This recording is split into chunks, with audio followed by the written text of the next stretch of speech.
영적 복음, 영적 신앙, 또 반대로 육적 복음, 그에 따른 육적 신앙. 이 둘은 서로 양립할 수가 없습니다. 같이 설 수가 없습니다. 이것은 외다리로 가야 되는 거지 양다리로 두 개를 같이 가지고 갈 수가 없다 이겁니다. 어떤 분들은 육적 신앙, 육적 복음이 급하니까 그것도 하고 그리고 거기에다 영적 신앙, 영적 복음도 하자 그렇게 얘기를 합니다. 그게 또 사람의 인지상정일지 모르겠어요. 저도 그것 때문에 많이 고민을 했습니다. 혹시 내가 육적 복음, 육적 신앙을 전하지 않아서 사람들이 하나님께 나아가는 것을 막고 있지 않나, 그런 것을 고민을 많이 했어요. 그런데 여러 가지 경로로, 또 저도 해봤죠. 육적 복음, 육적 신앙을 해보기도 했습니다. 조화를 해보려고 했는데 여러 가지 경로로 제가 판단한 결과 하나님께서 보여주셨다고 생각해요. 육적 신앙과 영적 신앙은 절대로 같이 갈 수가 없다. 인간은 육체 우선이기 때문에 육적 신앙을 하면요, 그걸로 영적 신앙마저도 잡아먹어 버려요. 영적 신앙이랑 육적 신앙 같이 제시를 하면 사람은 육적 신앙을 중심으로 영적 신앙을 이해해 버립니다. 둘을 합쳐가지고 결국에는 육적 신앙으로 버무려 버리는 게 인간이에요. 육체 우선의 본능이 너무나 강하기 때문에. 그렇기 때문에 이렇게 양다리 신앙이라는 것은 절대로 불가능한 것이고 결국엔 육적 신앙으로 끝날 수밖에 없게 되는 것이고, 그래서 제가 볼 때는 어렵더라도 영적 신앙, 영적 복음으로 처음부터 해가지고 끝까지 완수하는 것이 옳다. 그러고 나면은 우리의 육신의 문제도 만족할 만큼의 하나님의 인도하심을 받을 수가 있다. 그렇게 결론을 내고 있습니다. 그래서 우리 교회는 앞으로도 물론 그것을 전하는 방법, 나누는 방법은 여러 가지가 있겠습니다만은 영적인 외다리 신앙을 강조하는 쪽으로 밀고 나가려고 해요. 그것이 여러분들에게 유익하고 여러분들이 이 세상을 떠나게 될 때 그 마지막 한순간에 이것이 얼마나 고마운 일이었는지를 그때는 깨닫게 될 것입니다. 오늘 본문은 이러한 영적인 외다리 신앙을 강조하기 위한 사도행전의 첫 번째 단락이에요. 이후에 5단락에 걸쳐서 영적인 외다리 신앙을 해야 된다라고 하는 정립을 사도행전이 하고 있는데 오늘은 그 첫 번째 시간을 잠깐 여러분들과 나누고자 하는 것입니다. 이 본문의 첫 단추, 이 강조법도 보통 남다른 게 아닙니다. 지나칠 정도예요. 그 1절이 뭐냐면 시작이 닷새후다 이렇게 시작을 합니다. 닷새후. 늘 말씀드리지만은 아니 성경이 뭐 닷새후가 중요합니까? 한 달 후면 어때요? 닷새후라고 뭐 달라지는 게 있는 게 아니거든요. 근데 왜 닷새후라고 이렇게 명확하게 기록을 하느냐? 성경을 여러분들이 하나님의 말씀으로 믿으시면은 왜 닷새후라고 했을까? 그게 그냥 역사적 기록이냐? 그렇게 생각하시면 안 돼요. 성경은 그런 기록이 아닙니다. 뭐 며칠 후 그런 얘기 하려는 게 아니에요. 왜 하나님은 닷새후라고 하셨을까? 이전부터 우리가 고민을 해야 돼요. 기록 안 해도 되는 것을 왜 꼭 닷새라고 강조를 하느냐? 결론부터 말씀드리면은 닷새를 강조하는 것은 7일도 아니고 6일도 아니고 닷새다 이런 얘기입니다. 무슨 말씀이냐 하면은 성경에서 7일은 무엇을 의미합니까? 7일 창조를 의미하는 거예요. 창조를 며칠로 보느냐에 따라서 많은 것이 바뀌거든요. 저는 또 우리 교회는 하나님의 창조를 7일 창조라고 얘기를 합니다. 하나님의 창조의 목적은 7일에 가 있다. 하나님의 모든 창조의 목적은 하나님과 인격적으로 화목한 자녀를 얻어서 영원한 천국을 완성하려는 데에 가 있다. 그걸 7일 창조라고 저는 얘기를 합니다. 근데 흔히 말하듯이 하나님의 6일 창조는 어떤 거냐? 6일 창조라고 말하는 사람들은 하나님의 창조의 목적을 천국으로 보지 않는 거예요. 하나님의 창조의 목적은 단순히 이 땅에 있는 거다. 이 땅 자체다. 그렇기 때문에 무슨 하나님의 특별한 의지나 뜻이 있는 게 아니고 하나님은 전능하셔서 이 땅을 창조하신 거다. 그렇게 말합니다. 그래서 이 땅 자체가 목적이니까 이 땅에서 유토피아를 이루자. 그게 하나님의 뜻이다. 그렇게 말하는 게 바로 유괴의 창조로 보는 입장이에요. 그럼 5일은 뭐냐? 왜 여기서 하필이면 5일로 설정을 했느냐? 5일은 지금 유대인들의 얘기 아닙니까? 하나님을 믿는 사람들의 얘기 아닙니까? 유대인들은 자기들이 하나님의 백성이라고 그래요. 그래서 그들이 볼 때 이 로마 사람들이나 오늘 본문에 나오는 총독 벨릭스나 이런 사람들은 그거는 사람으로도 안 봅니다. 이방인이기 때문에. 근데 그 사람들은 어떤 사람이냐면 물질 문명을 초고도화한 사람들이거든요. 이 땅에서의 최정상을 찍은 사람들입니다. 그 사람들이 6일이에요. 그런데 이 유대인들은 5일이다 이거예요. 6일의 사람들만 못하다 그거예요. 실제로 여기도 그렇지 않습니까? 6일을 만든 사람, 6일 창조한 사람들의 지배를 받고 있는 거예요. 유대인들이. 그게 5일이다.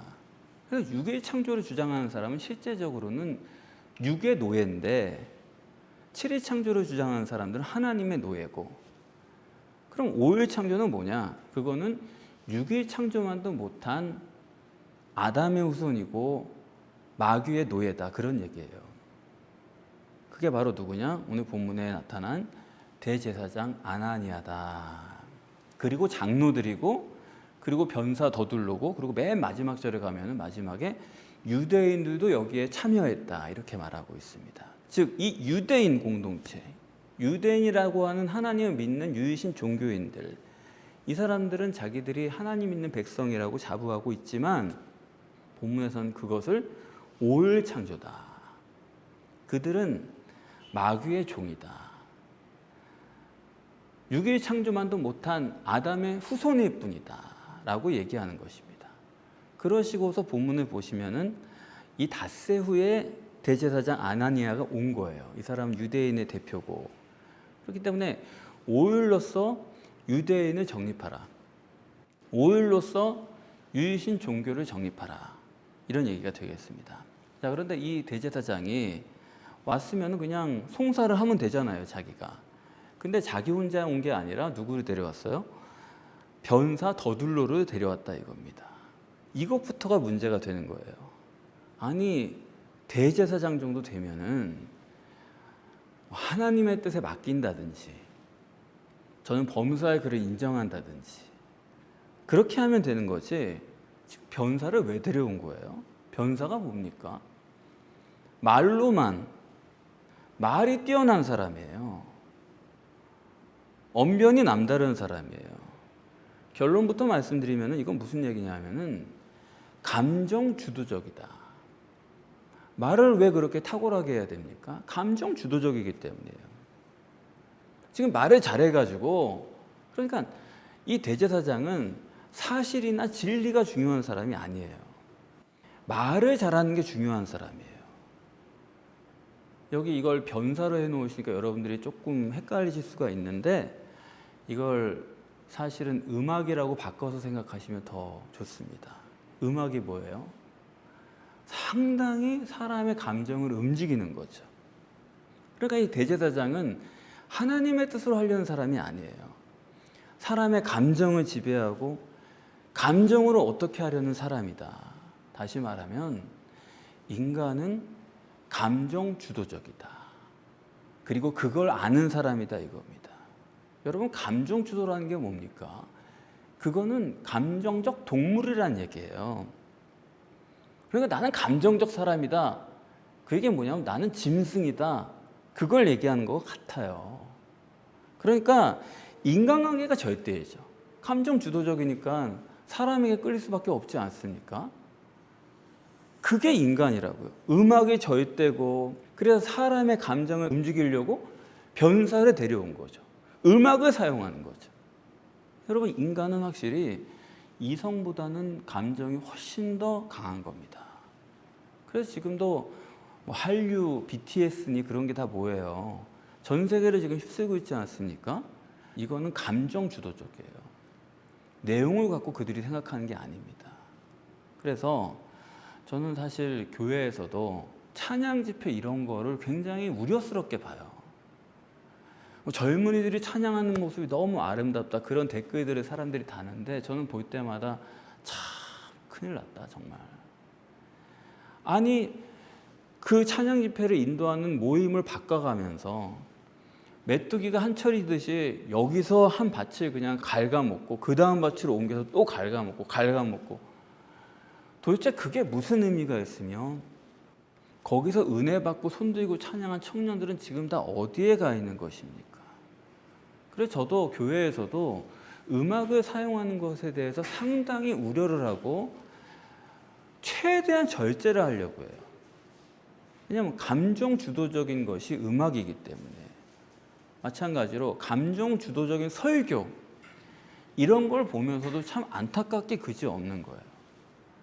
그런 걸 듣기를 좋아하고 그런 걸 잘하려고 하는 목사들을 보면은 아, 역시 사람은 생각하고 판단하고 그러면 안 되는구나, 그렇게 만들어 놓으면 안 되겠구나. 교회를 부흥시키는 가장 중요한 요소 중에 사람은 생각하게 하면 안 되는 거예요. 저처럼 이해되세요? 아셨어요? 그래가지고는 안 되는 거예요. 말도 최대한 빨리 해가지고 생각을 할 수 없게끔 만들어 버려야 되는 거지, 그렇지 않습니까? 그러니까 이 대제사장이라는 사람은 자기가 하나님의 백성이요 하나님을 믿는 사람의 대표라고 하지만 실제로는 이 사람도 하나님을 생각한다거나 하나님의 뜻에 대해서 생각해 보자거나 그런 게 전혀 없이 변사 더둘로를 데려다 앉혀놓은 겁니다. 바로 그런 감정 주도적인 사람이요 감정 주도적 인간들을 아는 인간이다, 그렇게 보는 것입니다. 그리고 두 번째는 여기에 지금 더둘로의 이 말이 참 아첨으로 좀 보이죠. 더둘로는 사실은 대제사장입니다. 지금 대제사장을 대리하고 있는 거잖아요. 그래서 더둘로가 아첨하는 총독이 지금 누구냐? 멜리스 총독인데, 총독이란 게 뭡니까? 아니 이스라엘을 정복해가지고 다스리는 사람이에요. 식민 통치를 하는 주도자예요. 근데 그 총독에게 가서 이스라엘 사람이 그냥 감사무지하옵나이다 그러면서 당신의 선견에 힘입어서 우리가 문명적으로 발달하고 이 민족이 개량이 됐고, 이게 맞는 얘기지 틀린 얘기는 아니죠. 왜냐하면 로마는 이스라엘보다 훨씬 선진국이기 때문에 그거는 물질 문명이 발달한 거죠.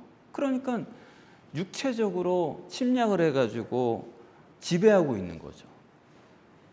그러니까 이스라엘이 선진 문명을 받아들인 거예요. 물질 문명을. 이거는 안 받아들일 수가 없는 거죠. 일본도 그랬지 않았습니까? 우리나라를 침략해서 식민지로 지배하고서, 근데 일본 사람들이나 우리나라 사람들도 상당히 그런 얘기를 많이 합니다. 일본으로부터 우리가 도움을 많이 받았다. 그건 사실인 것 같아요.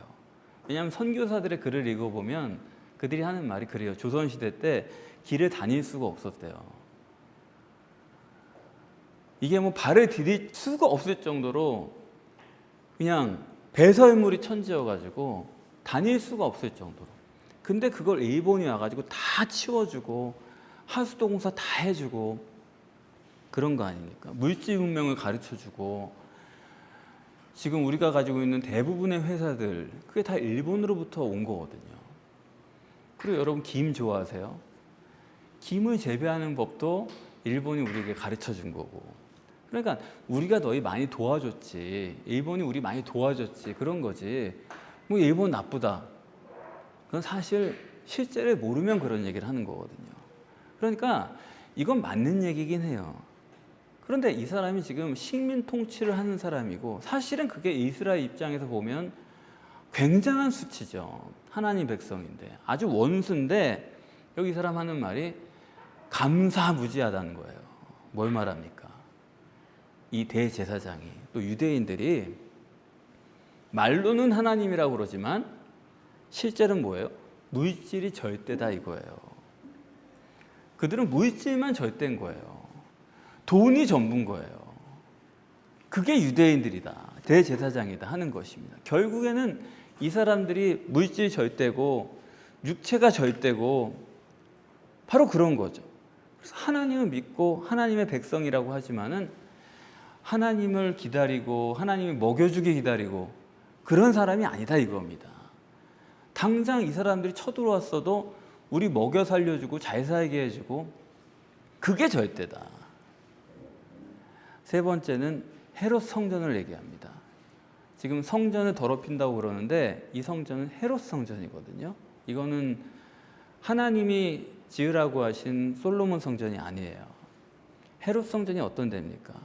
헤롯 성전 속에는 아무것도 없어요. 솔로몬 성전에는 언약궤가 있었거든요. 헤롯 성전은 그게 없어요. 헤롯 성전은 속에 아무것도 없는 성전이에요. 하나님도 계시지 않아요. 텅 빈 거예요. 겉에만 솔로몬 성전이에요. 솔로몬 성전이 무너지고 스룹바벨 성전을 작게 만들었는데 그 스룹바벨 성전을 훨씬 더 크고 화려하게 만들어서 사람들로 하여금 종교적인 감정을 고취시킨 그런 성전이거든요. 그래서 마태, 마가, 누가 세 복음서를 보시면은 종말론을 시작할 때 항상 어디서 시작하느냐? 제자들이 예수님께 물어보는 거죠. 예수님, 저 어마어마한 성전을 보세요. 대단하죠? 거기서부터 시작을 하는 거예요. 그러니까 예수님께서 돌 하나도 돌 위에 남지 않게 하겠다. 저걸 다 무너뜨려 버리겠다. 저건 껍데기다. 아무것도 없는 거다. 그러시면서 종말론을 시작하시거든요. 그러니까 이 헤롯 성전이라는 건 어떤 거냐? 헤롯이라는 사람 자체가 어떠냐? 이 사람은 그냥 보이는 게 다고 속은 텅 빈 사람이에요. 이해되세요? 속이 허한 사람이다 이겁니다. 근데 이거를 걱정하는 거예요. 이걸 좋아하는 거예요. 그게 유대인들이다. 그게 대제사장이다. 그래요. 사람이 속이 허하면 겉에다가 페인팅을 하게 돼 있어요. 여러분 절대로 뭐 그러시지 않겠지만 명품 옷 입는 사람을 여러분 부러워하지 마세요. 속이 허하면 겉을 꾸미게 돼 있어요. 그거에 그렇게 몰두하면서도 그거밖에 할 줄 몰라가지고 근데 그게 창피한 줄 모르는 거예요. 무슨 인디안 추장달처럼 얼굴에다가 뭘 칠하고 주렁주렁 뭘 다는데 제가 볼 때는 저 사람이 저렇게 속이 허한 사람인가. 그러니까 가시적 결과만이 절대고 속은 텅 빈 채로 그게 바로 유대인이요 유대인들이 믿는 종교다 하는 것입니다. 그래서 지금 이 대제사장과 유대인으로 정립하는 가장 핵심은 뭐냐면 이 사람들이 지금 관념과 실제로 구별을 못한다 이겁니다. 관념으로는 대제사장이니까 하나님의 종이에요. 하나님 같은 사람이에요. 그렇죠? 겉보기로는 하나님의 종입니다. 어마어마한 헤롯 성전에서 예배를 인도합니다. 그런데 실제 속은 뭐예요? 이거는 마귀의 종이다 이거예요. 이거를 지금 분별을 못한다 이겁니다. 유대인들은 뭐 당연하게 그냥 우리는 하나님이고 저분은 하나님의 종이고 그런데 실제로는 마귀다. 그러니까 하나님과 마귀의 양다리를 걸치고 그렇게 살아가고 있는 거죠. 저도 영적 목회를 안 할 때는 몰랐는데 영적 목회에 들어가고 나니까 그때부터 항상 고민이 되는 게 뭐냐면 그래요. 설교를 들으시고서 항상 저보고 저는 이해했습니다. 아주 오늘 설교에 감탄했습니다. 그런 분들이 있었거든요. 그분들을 보면서 항상 고민이 되는 거죠. 절대 아닌데 저분들은 저거 이해 못했는데 이게 문제거든요. 아니 차라리 몰랐으면 좋겠는데 모르겠다라고 생각하면 좋겠는데 이해를 못했으면서 실제로는 자기가 알고 있는 걸로 여기는 거예요.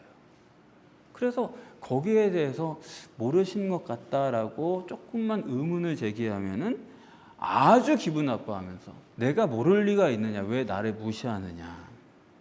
이 관념과 실제가 문제가 되는 건 사실 이중체니까 문제가 됩니다. 영혼과 육이 같이 있으니까 문제가 되는 거예요. 그래요, 안 그래요? 그냥 육이 전부다 이렇게 하는 사람은 관념과 실제의 차이가 별로 없어요. 그냥 자기가 믿는 대로 살고 자기가 느끼는 대로 살고 자기 원하는 대로 삽니다. 그런 사람들. 이게 전부라고 생각해가지고. 그런데 자기가 영적이라고 생각하는 사람이 문제예요. 자기가 영적이라고 생각하기 때문에 육적으로 살면서도 영적인 것처럼 자기가 착각을 하고 사는 거예요. 이게 참 이중체를 가진 사람의 문제입니다. 그럼 여러분도 한번 생각을 해보세요. 여러분에게 있어서 육이 실제예요? 아니면 속에 계신 하나님이 실제예요? 돈이 실제예요? 하나님이 나를 먹여주실 수 있다라는 믿음이 실제예요? 어떤 게 더 가깝습니까? 지금 이것을 나사렛의 이단으로 본문이 정립하게 하신 것입니다. 나사렛 이단이다. 유대인들이 볼 때 예수님과 예수님의 제자들은 나사렛 이단이다. 왜 나사렛이라고 하느냐? 예수라고 하든지 예수 그리스도라고 하든지 그렇게 안 하고 그냥 나사렛 이단이라고 하느냐? 본문에서 나사렛이라고 하는 이유는 한마디로 예수 그리스도는 사자가 아니다. 이건 그냥 양이다. 그런 얘기예요. 양이지 이거는 전혀 사자가 아니다. 네가 사자가 아닌데 뭘 그렇게 메시아라고 하느냐. 그러니까 메시아가 아니니까, 사자가 아니니까 이 사람들이 안심하고 죽여버린 거거든요. 저도 이스라엘 성지순례 갔는데 거기서 하나 좀 좋은 거 사온 게 뭐냐면 기념품 중에서 그 이스라엘 그 문양이 그려진 티를 하나 샀는데 그거를 정말 잘 입었어요. 질이 너무 좋더라고요. 깜짝 놀라요. 너무 질이 좋아가지고. 근데 거기에 이제 사자가 그려져 있거든요. 이스라엘 사람들이 자기들이 생각하는 모습입니다. 우린 사자다. 그리고 메시아는 사자다. 그거거든요.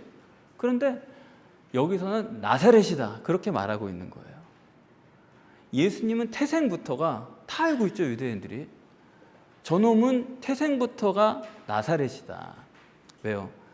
태생 자체가 처녀 잉태라는 게 뭡니까? 처녀 잉태를 우리가 순결하다 이런 식으로 잘못 알고 있는데 처녀 잉태라는 것은 사생하다 그런 얘기예요.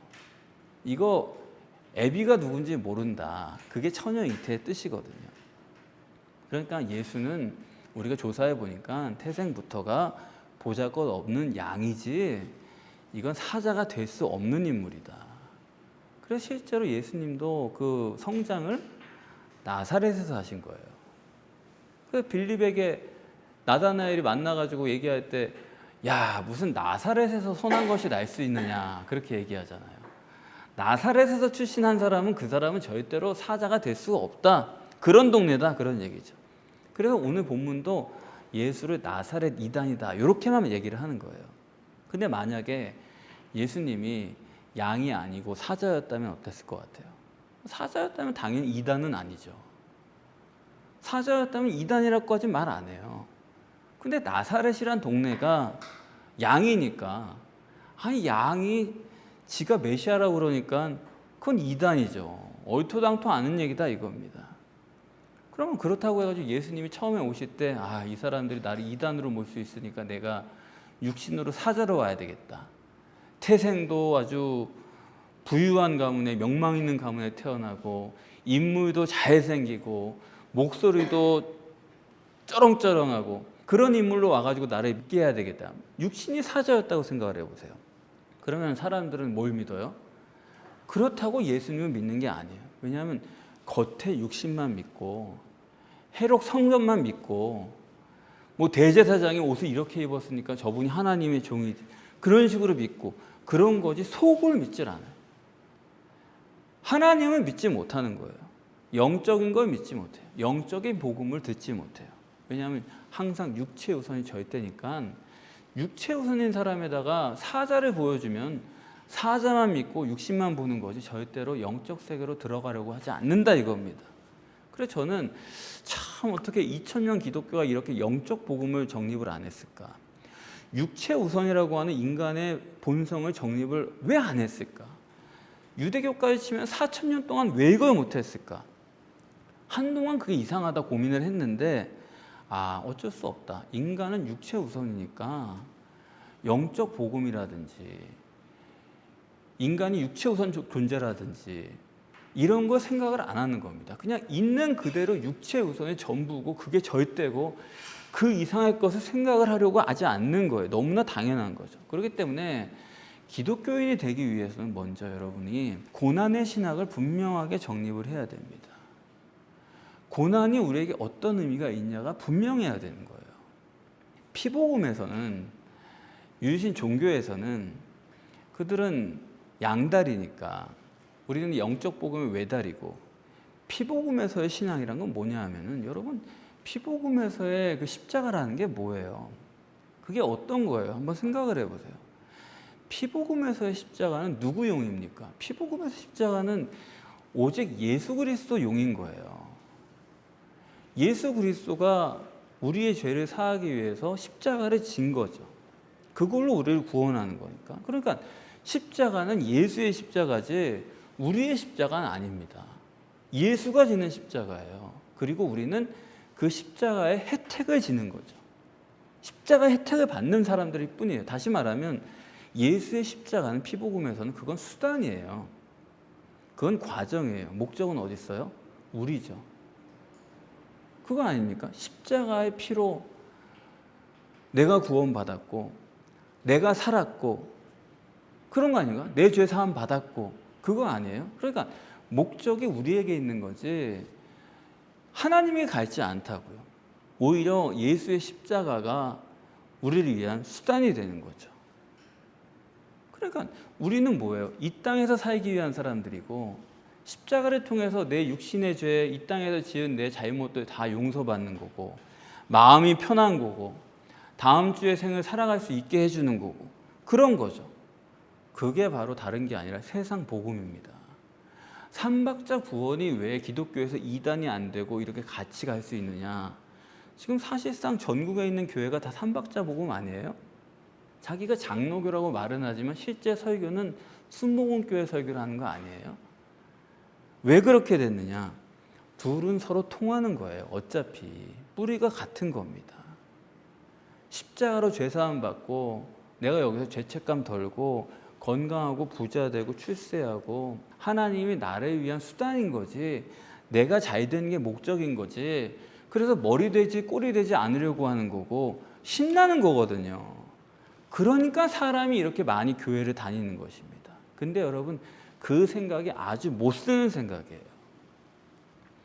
예수를 십자가에 못 박아 놓고 그걸 가지고 내가 행복해지겠다, 그렇게 못된 인간이 어디 있어요?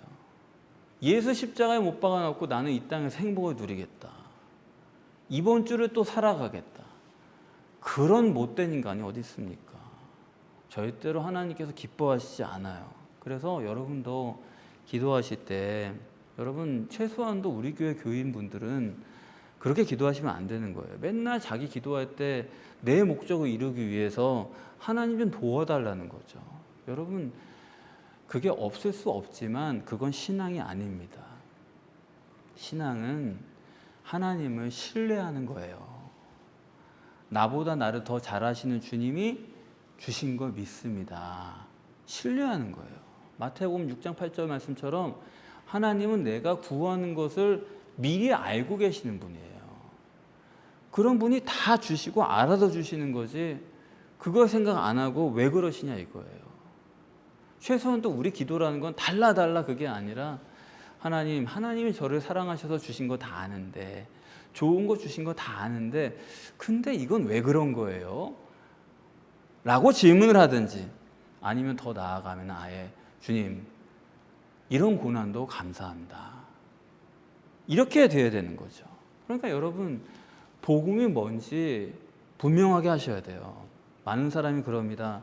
교회라는 게 뭡니까? 교회란 거는 세상에서 힘들고 지친 사람들이, 고난 중에 있는 사람들이 교회에 와서 위로받고 해결받고 힘 얻어서 나가서 살도록 해주는 것이 교회 아닙니까? 그렇게 얘기를 해요. 수고하고 무거운 짐진 자들아 내게로 오라고 하지 않았습니까? 일주일에 한 번 교회에 와서 교회에서 위로받고 마음의 평화 누리고, 그래야 교회 아닙니까? 많은 사람이 그렇게 얘기합니다. 여러분, 맞아요, 틀려요? 이걸 아셔야 돼요. 여러분, 그게 바로 세상 복음이고 그게 육적 복음이에요. 십자가 사랑교회의 복음은 그런 유대교나 세상 종교의 복음과는 전혀 틀립니다. 우리 교회는요, 사실은 고난이 없는 교회가 아니고 고난당한 사람이 와서 위로받는 교회가 아니에요. 정확히 말하면 위로라고 굳이 말한다면 고난의 이유를 분명하게 보고 분명하게 보일 때 버틸 수 있는 힘이 생기거든요. 그게 위로라면 위로가 될지 몰라요. 그래서 우리 교회 복음은 사실은 뭐랄까, 긁어 부스럼 만들어주는 복음이랄까, 와서 고민을 하나 얹어가는 게 사실은 우리 교회가 추구하는 복음이에요. 그냥 위로해주고 생각 없게 만들어주는 복음이 아니라, 아, 이게 무슨 뜻일까? 하나님이 나에게 원하시는 게 뭘까? 이걸 어떻게 벗어날까? 그 고민을 내려놓고 하나님이 나를 어떻게 인도하시려고 하나? 그 고민을 바꿔가지고 가는 게 우리 교회의 복음이에요. 긁어 부스럼을 만드는 면이 있다 이겁니다. 저도 여러분들에게도 그렇게 말씀드리지만 우리 애들한테도 저는 그렇게 합니다. 척척해 주는 거 없어요. 아빠 물 갖다 줘. 물 갖다 주는 거 거의 없어요. 네가 해라. 왜냐하면 척척 들어주면요, 사람이 생각이 없어져요. 사자도 배부르면 누워있잖아요. 꼼짝 안 해요. 그게 동물성이거든요. 동물의 특성이 그래요. 근데 어려움이 있어야 그때 움직이고 그때 생각하고 불편하게 하라 이겁니다. 여러분, 아이를 편하게 해주는 거 전혀 잘못하시는 거예요. 그래서 성경도 보시면은 아주 긁어부스럼 만드는데 하나님이 전문가죠. 긁어부스럼의 대표작이 뭐예요? 욥이죠. 욥은 의인에다가 순전하고 뭐 나무랄 데가 없는 사람이죠. 그런데 가만히 있는 그 사람을 하나님이 긁어부스럼 만들잖아요. 그렇습니까? 안 그렇습니까? 하도 긁어부스럼을 만들어가지고 자기가 온몸이 가려워가지고 기와장을 가져다가 온몸을 긁잖아요. 근데 그렇게 긁는데 그 긁어부스럼도 덜 괴로울까봐 하나님 또 친구들까지 보내가지고 또 사람 속을 박박 긁는 거예요. 그게 바로 오늘 본문의 나사렛 이단이라는 의미예요. 나사렛 이단 외다리다. 육신에서 뭐를 건지려는 게 아니고 예수님은 육신에서 건질 수 있는 걸 얘기한 분이 아니에요. 그래서 나사렛 이단이에요. 그분 자신이 형편없었어요. 낮은 데로 다니신 분이고 낮은 사람만 찾아다닌 분이고, 그러니까 우리는 사자고 싶고 우리는 대제사장이고 하나님 백성이고 물질 문명이 절대고 이런 사람들이 볼 때는 예수가 하는 말은 다 옳지 못하고 그건 안 된다. 무슨 의미인지는 알겠지만 그것만으로는 안 된다. 그래 이단이라고 해버린 거예요. 유대인들은 양다리를 거치는 사람이고 우리는 나사렛 이단 외다리로 사는 사람들입니다. 여러분 기왕 신앙을 하려거든 여러분 나사렛 이단이 되시고 나사렛 이단의 괴수가 되시기를 바라요. 괜히 양다리 걸쳐가지고 어중간하게 그렇게 가지 말고 나사렛 이단으로 가서 겉은 양이지만 속에 사자가 들어있는, 겉은 연약하지만 속에 하나님이 역사하시는, 물질적으로 세상적으로는 연약하지만 속에는 하나님이 인정하시고 사랑받는, 속이 꽉 찬 하나님의 성전이 되시기를 바랍니다. 이 성경이라고 하는 진리 안에서 부동불변의 확신을 가지고 외다리로 주님과 동행하셔서 주님의 능력으로 이 세상에서 승리하시고 세상이 감당할 수 없는 승리자로 종말 때에 특별한 부르심에 임하는 여러분이 되시기를 바랍니다. 기도하겠습니다.